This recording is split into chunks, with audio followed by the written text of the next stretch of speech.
Final destination blood line அந்த movie எல்லாரும் பார்த்துருப்பீங்க. ரொம்ப நாள் கழிச்சு ஒரு ஹாரர் மூவி இந்த மூவியை நீங்கள் பார்த்துருக்கலாம். ரத்தம் தெறிக்க தெறிக்க ஒரு மாதிரி ஹாரர் வைப்பில் சூப்பராக பண்ணியிருப்பாங்க.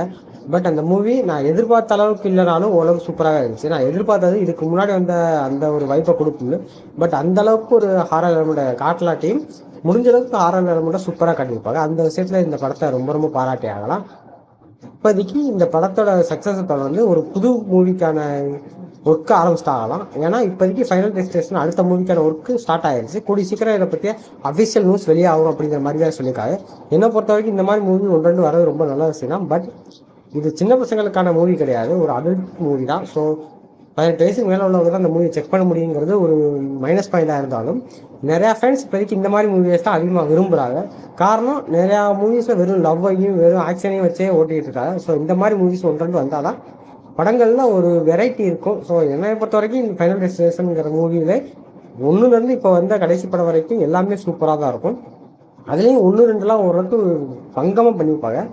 பட் அதே மாதிரி அந்த ஹாரர் வைப்பை திருப்பி கொண்டு தான் சூப்பராக இருக்குது தான் நான் நம்புகிறேன். என்னை பொறுத்த வரைக்கும் இதுக்கப்புறம் வரப்போகிற ஃபைனல் டெஸ்டினேஷன் மூவி முடிஞ்ச அளவுக்கு எல்லாருக்குமே பார்க்குற மாதிரியும் அதே நேரத்தில் ஒரு மாதிரி டிஃப்ரெண்ட்டான ஹாரர் வைப்பையும் கொடுத்தா நல்லாயிருக்குன்னு நான் நம்புகிறேன். யாருக்கெல்லாம் ஃபைனல் டெஸ்டினேஷன் மூவிலாம் பிடிக்கும் அப்படிங்கிற கீழே கமெண்ட் பண்ணிட்டு இந்த வீடியோ பிடிச்சிருந்தா லைக் பண்ணி சப்ஸ்கிரைப் பண்ணிக்கோங்க. நம்ம அடுத்த வீடியோ பார்க்கலாம். பாய்.